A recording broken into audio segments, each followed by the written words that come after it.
이 장부가 가짜라고. 그럼 내 아비가 럭적이라는 뜻이다. 방장이 자리에서 무릎 꿇어라. 유배길에 오른 왕세자의 행렬이 옛단 주막 앞에 멈췄습니다. 포졸들이 남루한 남매를 에워싸고 있었지요. 역적으로 몰려 죽은 아비의 자식들의 품속에 무언가가 숨겨져 있다는 것이었습니다. 바보 오라비는 희죽희죽 웃으며 엉뚱한 소리를 늘어놓았지만 10살 배기 여동생은 조정 전체를 뒤흔들 비밀을 품속에 안고 있었습니다. 올라라담의 이야기가 계속될 수 있도록 구독과 좋아요 응원의 마음을 보태주세요. 자, 그럼 오늘도 감동적인 옛날 이야기 지금 바로 시작합니다. 옛날 옛적 충청도 공주 땅의 이름 냉기가 채 가시지 않은 어느 해의 일이었습니다. 금강 물줄기가 구불구불 흘러내리는 공주 고을 외곽 낮은 돌담이 무너지다만 오막살이 하나가 있었지요. 지붕은 이영이 군데군데 사가 거울 바람에 뚫렸고 마당이라 부르기도 민망한 좁은 터에는 달고 다른 돌절구 하나만 덩그러니 놓여 있었습니다. 부엌 한쪽 벽에는 어머니가 살라생전 짜두었던 삼배 한 필이 곱게 접혀 있었지요. 어머니는 체린이 5살 되던 해병으로 세상을 떠났습니다. 그 집에 남매가 살았지요. 오빠 차돌은 15, 여동생 체린은 10살이었습니다. 차돌은이 고을에서 모르는 이가 없었습니다. 알아주는 바보였으니까요. 장터에서 떡 파는 아주머니한테 아주머니, 저희 떡 먹으면 배 안 아파요. 하고 물어보다 눈총을 받기 일쑤였고 훈장 어른 앞에서는 훈장님 하늘이 애 파래요. 하고 엉뚱한 소리를 늘어놓아 해초리를 맞는 날이 다 반살이었습니다. 우물가에서 물지개를 지다가도 발을 꼬아 와장창 넘어졌고 도랑과 다리 위에서는 신발 한 짝을 빠뜨리고 그것을 건지러 발을 동동 굴렀지요. 저 찾은 순알리 아들 말이야. 아비는 그렇게 똑똑한 분이었는데 아들은 어째 저 모양이람. 제 동생이라도 영리하면 좋으련만 그 아이는 또 말을 안 한다지. 마을 사람들은 혀를 참어 수근거렸지요. 한때는 차진수 날이 되기라 하면 모두가 굽신거리던 시절도 있었습니다. 아비 차진수는 한양호조에서 장부를 맡아보던 관리였지요. 숫자에 밝고 강직하기로 이름난 분이었습니다. 그래서 차돌이 어릴 적을에서는 저 아이도 분명 인물 될 게야 하고 입을 모았지요. 그런데 석 달 전 느닷없이 역적으로 몰려 목숨을 잃었습니다. 제목은 굽고 장부를 위주하려 나라 재물을 빼돌렸다는 것이었지요. 마을 사람들은 모두 고개를 끄덕였습니다. 조정에서 내린 판결이었으니까요. 한때 굽신거리던 입들이 이제는 손가락질을 하고 있었지요. 큰 길에서 차돌이 지나가면 사람들은 슬쩍 길을 비키며 등을 돌렸고 체리는 우물에서 물을 기어도 같은 둘레박을 쓰는 사람이 없었습니다. 하지만 차돌마은 달랐지요. 다른 사람들이 모두 고개를 끄덕일 때 차돌은 고개를 절레절레 흔들고 있었습니다. 아비가 죽던 날 밤 차돌은 아비의 손을 꼭 잡고 있었습니다. 아비는 피를 토하면서도 떨리는 손으로 아들의 손바닥에 무언가를 꾹꾹 눌렀었지요. 체린이한테 줘라. 절대 잃어버리지 마라. 그것이 아비의 마지막 말이었습니다. 다음날 새벽 마을 어류에서 차돌은 한 노파를 만났습니다. 흰 머리에 집신을 신은 떠돌이 노파였지요. 노파는 차돌에게 누룽지 한 덩이를 쥐어주며 가만히 말했습니다. 에야 사람의 가치는 태어남이 아니라 살아감에 있느니라. 차돌이 멍하니 노파를 바라봤습니다. 노파가 누구인지 자기에게 그런 말을 하는지 알 수 없었지요. 역적의 자식이라 하더라도 잘 살아내면 그 이름이 빛난다. 잊지 말 거라. 노파는 그 말을 남기고 길을 떠났습니다. 차돌은 그저 어리둥절한 채 노파의 뒷모습을 바라봤지요. 그때는 그 말이 가슴에 박히지 않았습니다. 그저 떠돌이 노인의 한마디라고만 여겼지요. 하지만 그 말은 차돌과 체린의 가슴 어딘가에 작은 씨앗처럼 묻혀 있었습니다. 훗날 그 씨앗이 싹을 틔울 때까지요. 차돌은 그날 이후 더 열심히 바보 행세를 했습니다. 키죽키죽 웃고 엉뚱한 소리를 해대고 포졸들이 지나가면 손을 흔들며 날이 밥 드셨어요. 하고 인사를 건넸지요. 사람들은 더욱 그를 멀리했고 덕분에 아무도 차돌 남매를 눈여겨보지 않았습니다. 그 틈에 체리는 아비가 남긴 것을 지키고 있었지요. 체리는 달랐습니다. 말수가 극히 적어 하루 종일 입을 열지 않는 날도 있었지요. 하지만 한번 숫자를 보면 달랐습니다. 장터에서 상인들이 주고받는 금액을 흘고는 저 사람 30 속였어요. 하고 중얼거린 적도 있었지요. 오빠가 황급히 체린의 입을 막았습니다만 체린의 품속천 주머니 안에는 아비가 죽기 전 숨겨둔 작은 책자 하나가 들어 있었습니다. 겉으로 보면 그냥 낡은 장부였지요. 하지만 체린은 알고 있었습니다. 그 안에 적힌 숫자들이 무엇을 의미하는지 조정 좌회정 엄기준이 수년에 걸쳐 국골을 빼돌린 진짜 기록이 거기 담겨 있었으니까요. 그리고 그 죄를 아비에게 뒤집어 씌운 것도 엄기준이었습니다. 봄비가 부슬부 내리던 어느 아침이었지요. 차돌리 장터에서 떡을 싸들고 돌아오다 발걸음을 멈췄습니다. 공주 고을 큰 길에 행렬이 지나가고 있었지요. 포졸들이 앞뒤로 돌아가고 그 한가운데 죄인 호송 가마 하나가 느릿느릿 움직이고 있었습니다. 차돌은 희죽 웃으며 옆에 선 노인에게 물었지요. 할아버지, 저 가마 안에 누가 있어요? 노인이 목소리를 낮췄습니다.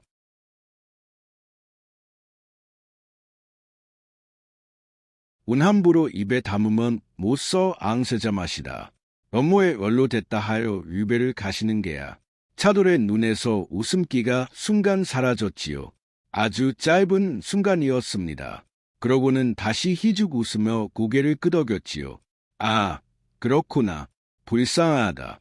엄기준이 앙세자마저 손을 댔다는 뜻이었습니다. 이제 조정에서 그를 막을 수 있는 사람은 아무도 없어지는 것이지요. 집에 돌아온 차돌이 체린을 불렀습니다. 앙세자마가 유배를 가신데 엄기준 짓이야. 본멍이. 체린은 한동안 아무 말도 하지 않았지요. 그러고는 품속천 주머니를 손으로 가만히 눌렀습니다. 오빠 가야 해요. 차돌이 잠시 체린을 바라봤지요. 그러고는 희죽 웃었습니다. 이번엔 진짜 웃음이었지요. 그래, 나도 그 생각했어. 가서 어떻게 해요? 몰라. 일단 따라가야지. 진짜 장부가 우리한테 있으니까. 체린이 고개를 끄덕였습니다. 어머니가 살아 계셨다면 어떻게 했을까요? 아버지가 곁에 계셨다면 어떻게 했을까요? 체리는 그 생각을 잠시 했지만 곧 머리에서 지웠지요. 어머니도 아버지도 이제 없었습니다. 남은 것은 자기와 오빠뿐이었지요. 그날 밤 남매는 오막살이를 나섰습니다. 체리는 품속천 주머니를 고쳐 메고 차돌은 낡은 보다리 하나를 등에 졌지요. 뒤돌아보지 않았습니다. 공주, 후울의 봄비가 내리고 있었습니다. 남매는 앙세자 행렬보다 한 발 앞서 길을 잡았습니다. 함경도 함운까지는 천리 길이 넘었지요. 한양을 거쳐 강원도 산길을 넘고 다시 동해 쪽으로 휘어 들어가야 했습니다. 차돌은 큰 길을 피하고 잘 알려지지 않은 산길을 골랐지요. 바보처럼 보이지만 어릴 적부터 아비를 따라 한양길을 자주 다녔던 차돌은 길눈이 밝았습니다. 체리나 배고프지? 안 배고파요. 거짓말, 아까부터 배 잡고 있었잖아. 체린이 고개를 떨궜습니다. 차돌이 보다리에서 누룽지한 조각을 꺼내 체린의 손에 쥐어줬지요. 천천히 먹어. 오래 가야 하니까 차흘이 지났습니다. 남매는 강원도 인제 땅에 있는 작은 주막에 도착했지요. 빗물이 줄줄 흘러내리는 처마 아래에서 차돌은 주막 마당으로 들어서는 행렬을 보았습니다. 체리나 왔다. 앙세자 행렬이 주막 앞에 멈춰섰습니다. 죄인 호송가 많은 처마 밑에 놓였고 포졸들은 마당에 자리를 잡았지요. 주인 포졸이 큰 소리로 외쳤습니다. 오늘 밤 이곳에서 묵는다. 함부로 가까이 오는 자는 매로 다스린다. 차돌이 체린을 바라봤습니다. 체린이 고개를 끄덕였지요. 차돌은 슬그머니 일어나 마당으로 나갔습니다. 그러고는 포졸들 앞을 지나가다가 일부러 발이 꼬여 닭에 다거졌지요. 아이고 아이고 아파라. 포졸들이 와르르 웃었습니다. 차돌이 일어나 흙을 털며 희죽거렸지요. 날이 죄송해요. 저 바보예요. 이놈 한심한 놈일세. 썩져라. 차돌이 굽신굽신 절하며 감마 쪽으로 비척 다가갔습니다. 포주 하나가 차돌의 어깨를 잡아 밀쳤지요. 그 짧은 순간 차돌은 감마 아래 작은 틈으로 종이 쪽지 하나를 슬쩍 밀어 넣었습니다. 쪽지에는 단 한 줄 체린이 또박또박 쓴 글씨가 있었습니다.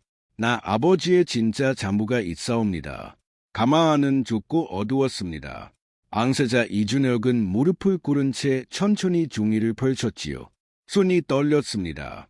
진짜 장부. 그 한마디가 모든 것을 뒤집을 수 있는 말이었으니까요. 그날 밤 가마 옆에 머무르는 시중한 사람이 차돌에게 다가왔습니다. 늘쑥그레한 노복이었지요. 내가 그 아이나? 누구? 바보 아니다. 알고 있다. 전하께서 너를 보고 싶다 하신다. 새벽에 뒷마당으로 오너라. 차돌의 등에 식은 땀이 흘렀지요. 하지만 그는 희죽 웃었습니다. 어르신, 저 진짜 바보인데요. 바보가 그런 글씨를 쓰진 못한다. 동생 글씨더구나. 차돌의 입꼬리에서 웃음이 사라졌습니다. 노복이 낮게 덧붙였지요. 걱정 마라. 나는 전화의 사람이다. 새벽이 되기 전 차돌과 체리는 주막 뒷마당 헛간으로 갔습니다. 가마는 헛간 옆에 옮겨져 있었고 포졸들은 멀리 떨어진 곳에서 졸고 있었지요. 노복이 가마 문을 살짝 열었습니다.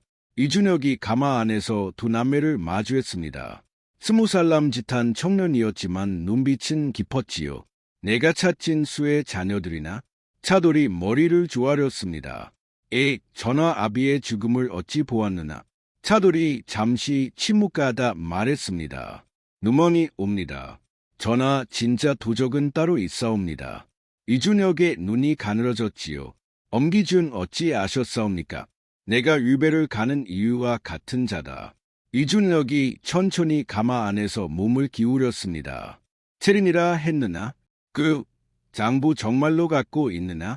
체린이 품속 천주머니를 살짝 들어보렸습니다. 이준혁의 눈이 흔들렸지요. 하지만 그는 손을 내밀지 않았습니다. 지금은 아니다. 내가 받으면 빼앗긴다. 내가 갖고 있어라. 체린이 고개를 끄덕였지요. 전하, 그럼 저희는 어찌하올까요? 행료를 따라오너라. 멀리서 보이지 않게 하응에 닿으면 길이 열릴 것이다. 차돌이 머리를 깊이 조아렸습니다. 한 가지만 약조해주마. 이준혁이 체린을 바라봤지요. 내 아비의 이름은 반드시 내가 회복시켜주마. 체린의 눈에 처음으로 무언가 고이는 것이 있었습니다. 하지만 흐르지는 않았지요. 남매는 헛간을 나왔습니다. 빗줄기가 가늘어지고 있었지요. 오빠 하지 않으면 아무것도 안 바뀌어요. 차돌이 고개를 끄덕였습니다. 체린도 그날 밤 그것을 깨달은 것이었지요. 바세가 지났습니다. 남매는 행렬과 멀찌감치 거리를 두고 따라 걸었습니다. 낮에는 산속에 숨고 행렬이 멈춘 밤에 가마 가까이 다가가 노복을 통해 짧은 말을 주고받았지요. 체리는 매일 밤 천주머니 속 장부에 한두 줄을 외워두었습니다. 혹시라도 장부를 빼앗기게 되면 체린의 머리 안에 남은 숫자만이 마지막 증거였으니까요. 대묘년 6월 경상도 세곡 선박 5척 공시 기록살사 석실제 입항량 4,450석자의 450석 은자로 320체린이 또박또박 에웠고 차돌은 옆에서 망을 봤지요. 체린아, 진짜 그걸 다 해요. 한 번 보면 안 잊어요. 차돌이 체린의 머리를 쓰다듬었습니다. 우리 아버지 딸이네. 체린이 고개를 살짝 숙였지요. 행렬이 강원도 깊은 산속을 지나던 어느 밤이었습니다. 노복이 다급하게 헛간으로 왔습니다. 한양에서 사람이 내려온다. 좌회정 쪽이다. 너희를 잡으러 오는 것이다. 차돌의 등이 굳었지요. 언제 도착하옵니까? 이틀 아니다. 이준혁이 가마 안에서 낮게 말했습니다. 내가 막을 수 있는 데까지는 막아주마. 하지만 너희가 잡히면 끝이다. 하행에 닿으면 그곳에 내 사람이 한 사람 있다다. 황봉이라는 자다.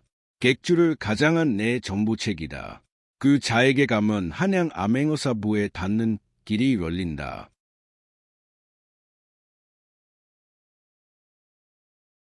바보 아니다.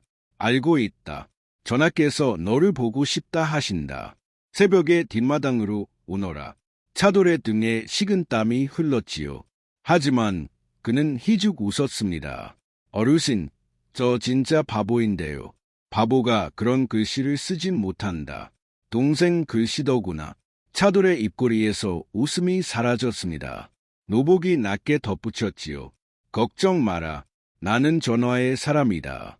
새벽이 되기 전 차돌과 체리는 주막 뒷마당 헛간으로 갔습니다. 가마는 헛간 옆에 옮겨져 있었고 포졸들은 멀리 떨어진 곳에서 졸고 있었지요. 노복이 가마 문을 살짝 열었습니다. 이준혁이 가마 안에서 두 남매를 마주했습니다. 20살 남짓한 청년이었지만 눈빛은 깊었지요. 내가 찾진 수의 자녀들이나? 차돌이 머리를 조아렸습니다. 전하 아비의 죽음을 어찌 보았느냐? 차돌이 잠시 침묵하다 말했습니다. 누먼이 옵니다. 전하 진짜 도적은 따로 있사옵니다. 이준혁의 눈이 가늘어졌지요. 엄기준 어찌 아셨사옵니까? 내가 유배를 가는 이유와 같은 자다. 이준혁이 천천히 가마 안에서 몸을 기울였습니다. 체린이라 했느냐?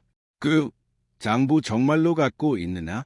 체린이 풍속 천주머니를 살짝 들어보렸습니다. 이준혁의 눈이 흔들렸지요. 하지만 그는 손을 내밀지 않았습니다. 지금은 아니다. 내가 받으면 빼앗긴다. 내가 갖고 있어라. 체린이 고개를 끄덕였지요. 전하, 그럼 저희는 어찌하올까요? 행료를 따라오너라. 멀리서 보이지 않게 하응에 닿으면 길이 열릴 것이다. 차돌이 머리를 깊이 조아렸습니다. 한 가지만 약조해 주마. 이준혁이 체린을 바라봤지요. 내 아비의 이름은 반드시 내가 회복시켜 주마. 체린의 눈에 처음으로 무언가 고이는 것이 있었습니다. 하지만 흐르지는 않았지요. 남매는 헛간을 나왔습니다. 빗줄기가 가늘어지고 있었지요. 오빠 하지 않으면 아무것도 안 바뀌어요. 차돌이 고개를 끄덕였습니다. 체린도 그날 밤 그것을 깨달은 것이었지요. 바세가 지났습니다. 남매는 행렬과 멀찌감치 거리를 두고 따라 걸었습니다. 낮에는 산속에 숨고 행렬이 멈춘 밤에 가마 가까이 다가가 노복을 통해 짧은 말을 주고받았지요. 체리는 매일 밤 천주머니 속 장부에 한두 줄을 외워두었습니다. 혹시라도 장부를 빼앗기게 되면 체린의 머리 안에 남은 숫자만이 마지막 증거였으니까요. 대묘년 6월 경상도 세곡 선박 5척 공시 기록살사 석실제 입항량 4,450석자의 450석 은자로 320체린이 또박또박 애웠고 차돌은 옆에서 망을 봤지요. 체린아, 진짜 그걸 다 해요. 한번 보면 아니져요. 차돌이 체린의 머리를 쓰다듬었습니다. 우리 아버지 딸이네. 체린이 고개를 살짝 숙였지요. 행렬이 강원도 깊은 산속을 지나던 어느 밤이었습니다. 노복이 다급하게 헛간으로 왔습니다. 한양에서 사람이 내려온다. 좌회정 쪽이다. 너희를 잡으러 오는 것이다. 차돌의 등이 굳었지요. 언제 도착하옵니까? 이틀 아니다. 이준혁이 가마 안에서 낮게 말했습니다. 내가 막을 수 있는 데까지는 막아주마. 하지만 너희가 잡히면 끝이다. 하영에 닿으면 그곳에 내 사람이 한 사람 있다다. 황봉이라는 자다. 객주를 가장한 내 정부책이다. 그 자에게 가면 한양 암행어사부에 닿는 길이 열린다. 하루 일하고 밥 한 그릇씩 얻어먹는 정도는 다들 그러려니 해차돌이 헛간 한쪽에 누룽지 한 덩이를 놓아두었습니다. 체린이 그것을 무릎 위에 올려놓고 한 입 빼어 물었지요. 그러고는 다시 천주머니를 만져봤습니다. 두 남매에게는 이제 그 천주머니 하나가 전부였지요. 엿새가 지났습니다. 타돌이 마을 우물가에서 물을 길어 올리는데 낯선 산에 둘이 마을로 들어오는 것이 보였지요. 옷차림은 떠돌이 같았지만 발걸음이 너무 가벼웠습니다. 그리고 눈빛이 마을 사람들을 훑고 있었지요. 평범한 떠돌이가 사람의 얼굴을 그렇게 자세히 살필 일이 없었습니다. 차돌의 등에서 식은 땀이 흘렀지요. 리나 차돌이 헛간으로 돌아와 낮게 속삭였지요. 아서 한양 사람들. 체린이 천주머니를 가슴 깊숙이 끌어안았습니다. 그러고는 오빠를 올려다봤지요. 작은 두 눈이 빠르게 굴렀습니다. 몇 멍이에요? 2멍. 그치만 둘 뒤에 더 있을 거야. 분명히 오빠 어떻게 해요? 차돌이 잠시 침묵했습니다. 헛간 문틈으로 햇빛이 한 줄 들어왔지요. 그 빛 속에서 차돌이 천천히 입을 열었습니다. 내가 잡힐 거야. 내가 잡혀서 시간을 끌게. 너는 산속으로 더 깊이 들어가서 오도원 어른 오실 때까지 숨어. 절대 나타나지 마. 무슨 일이 있어도 체린의 입술이 떨렸습니다. 오빠 다치면 안 다쳐. 나 바보잖아.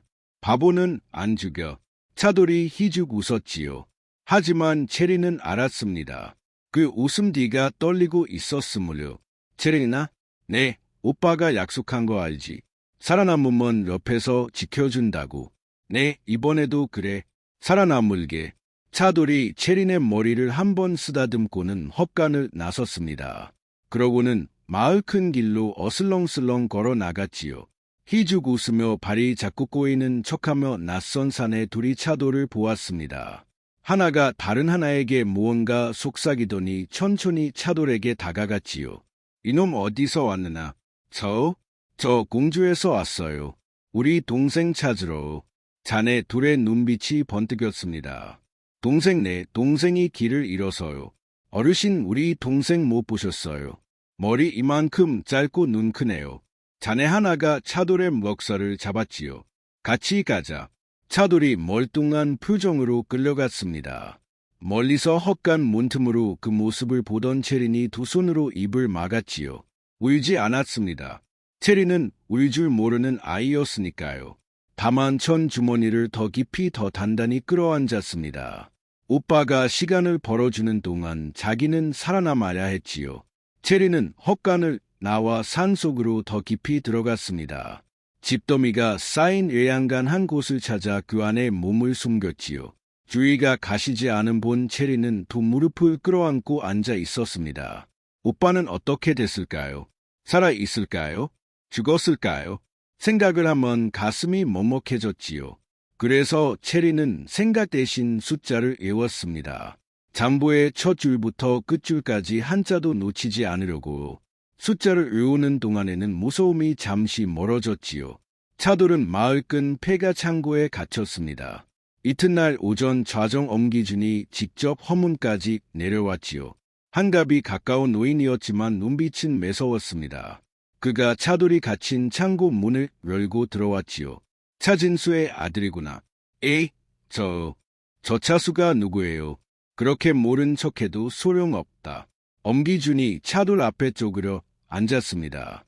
온한 미소를 지었지만 눈은 웃지 않았지요. 아비가 숨겨둔 게 있다는 걸 안다. 내 동생이 갖고 있겠지. 동생이요. 저 동생 없는데요. 저 혼자예요. 거짓말 진짜예요. 저 사실 여기 밥 주는 데 있으면 돼서요. 엄기준이 한동안 차돌을 노려봤지요. 그러고는 일어섰습니다. 며칠 여기 있어라. 동생이 나타날 것이다. 차돌이 혼자 남겨졌습니다. 엄기준이 사라지자 차돌은 눈을 감았지요. 체리나 오지마 속으로 빌었습니다. 그리고 동시에 빌었지요. 황봉 어르신이 한양에 닿았기를. 오두원 어른이 오고 있기를. 그때 노파의 말이 떠올랐습니다. 사람의 가치는 태어남이 아니라 살아감에 있느니라. 며칠 전 길에서 만난 노파가 두 남매에게 누룽지 한 덩이를 쥐어주며 했던 말이었지요. 그때 차돌은 흘려들었지만 지금은 가슴에 박혔습니다. 지금이 순간도 살아가는 것이었지요. 창고 안에서 버티는 것도, 동생을 위해 시간을 버는 것도. 차돌이 눈을 떴습니다. 그러고는 희죽었지요. 체리는 괜찮다. 체리는 나보다 영리하다. 장부는 체린이 지킨다. 그것만 믿기로 했습니다. 이틀이 지났지요. 차돌은 격자창으로 들어오는 빛의 각도로 시간을 가음했습니다. 엄기준의 사람들은 매일 한 번씩 와서 같은 질문을 했지요. 동생은 어디 있느냐? 몰라요. 저 혼자예요. 이놈 끝까지 모른 척이나. 진짜예요. 저 정말 몰라요. 차돌은 같은 대답을 반복했습니다. 그리고 매일 밤 격자 창 너머로 별 하나를 찾아 빌었지요. 체린이 무사하기를. 황봉 어른이 보낸 사람이 한양에 도착했기를. 그러던 어느 새벽 격자 창으로 작은 돌멩이 하나가 더 굴러 들어왔습니다. 돌멩이에는 청각이 묶여 있었지요. 차돌이 청각을 펼쳤습니다. 내일 새벽 오두원 어른 오심 체린의 글씨였습니다. 차돌이 그 종이를 손바닥에 올려놓고 한참을 들여다봤지요. 체린아, 잘했어. 오빠가 바보인 척할 때 동생은 진짜 일을 하고 있었지요. 그것이 콤비였습니다. 체리는 그날 밤 외양간 집더미 속에서 두 무릎을 끌어안고 있었습니다. 오빠가 잡혀간 지사흘이 지난 밤이었지요. 마을 사람의 입을 통해 들은 소식은 무서웠습니다. 엄기준이 직접 하응해 왔다는 것, 자도를 죽이려 한다는 것, 체리는 처음으로 진짜 두려움을 느꼈지요. 오빠가 죽을지도 몰랐습니다. 그리고 자기는 산속에 숨어 그것을 막을 수 없었지요. 체리는 천 주머니를 가슴에 꼭 끌어안고 입술을 깨물었습니다. 이대로 잠부를 들고 나타나면 오빠는 살릴 수 있을 것이었습니다. 하지만 두 사람 다 죽게 되겠지요. 엄준이 잠부를 빼앗아 버리면 모든 게 끝이었습니다. 아버지의 죽음도 진실도 모두 묻혀버리겠지요. 잠부를 지키면 오빠가 죽을 수도 있었지요. 오빠를 살리려 나가면 잠부도 오빠도 함께 죽을 것이었습니다. 체리는 집더미 속에 얼굴을 묻었습니다. 그리고 처음으로 울었지요. 도리 없이 어깨만 들썩이며 울었습니다. 엄마, 체린이 작게 중얼거렸지요. 어머니가 살아 계셨다면 어떻게 했을까요? 아버지였다면 어떻게 했을까요? 그때 며칠 전 길에서 만난 노파의 말이 떠올랐습니다.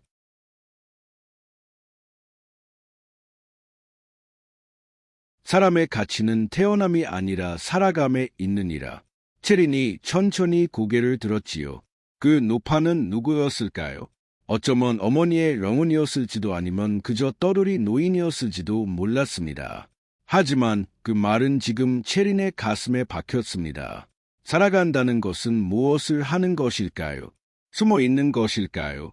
아니지요. 두려워도 해야 할 일을 하는 것이었습니다. 오빠가 했던 말이 떠올랐지요. 인제 주막에서 빗속에서 하지 않으면 아무것도 안 바뀌어요. 그 말은 오빠가 한 말이지만 사실은 자기가 한 말이기도 했습니다. 체린이 집더미를 헤치고 일어났지요. 그러고는 천 주머니를 단단히 동여매고 외양간을 나섰습니다. 황봉 어른께 가야 했습니다. 객주에 다시 가서 한양의 사람을 더 빨리 보내달라고 빌어야 했지요.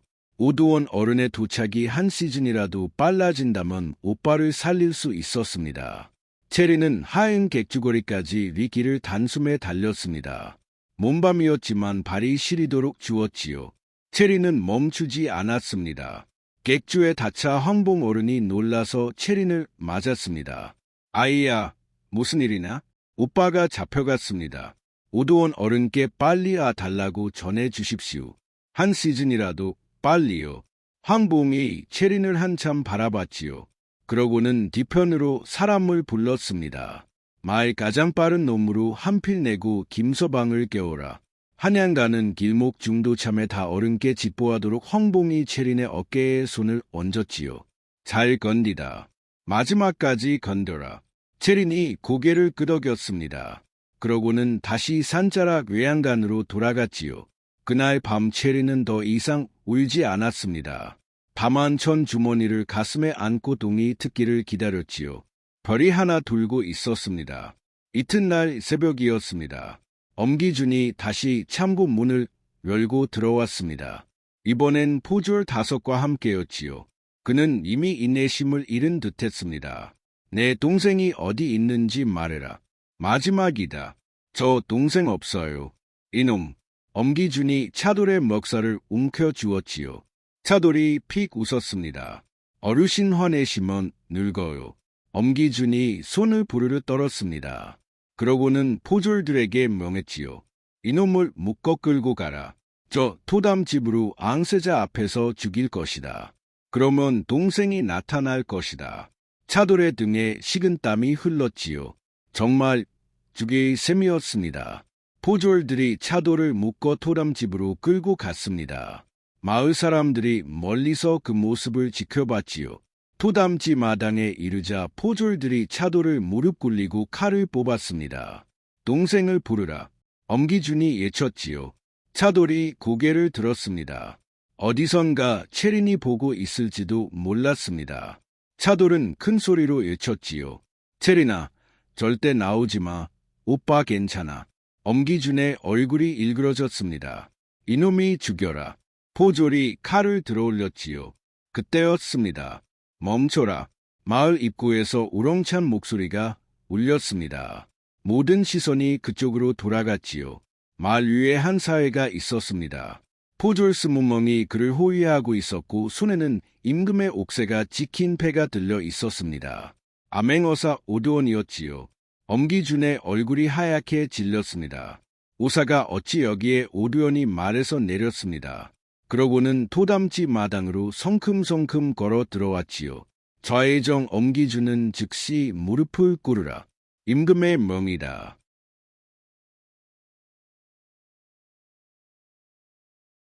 엄기준이 이를 안 물었지요. 그때 마을 뒤쪽 산자락에서 작은 그림자 하나가 천천히 내려왔습니다. 체린이었습니다. 체린은 두 손으로 천주머니를 꼭 준 채 마당 한가운데로 걸어 나왔지요. 작은 발걸음이 한 발 한 발 두려움 없이 다가왔습니다. 모든 사람이 숨을 죽인 채 그 모습을 바라봤지요. 체린이 오두원 앞에 멈춰섰습니다. 어사 어른 아버지가 남기신 진짜 잠부이옵니다.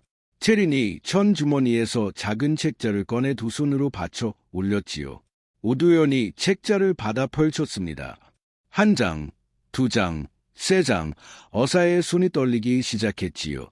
이것이 사실이라면 전부 사실이 옵니다. 체린이 또렷하게 말했습니다. 5년치 합산 은자 이만양 모두 좌의정 엄기준이 빼돌린 것이 옵니다. 한 줄도 외운 그대로 말씀드릴 수 있사옵니다. 엄기준이 무너지듯 무릎을 꿇었지요. 오두원이 체린을 한참 바라봤습니다. 10살짜리 아이의 눈빛이었지요. 그러나 그 눈빛 속에 한가문의 진실이 담겨 있었습니다.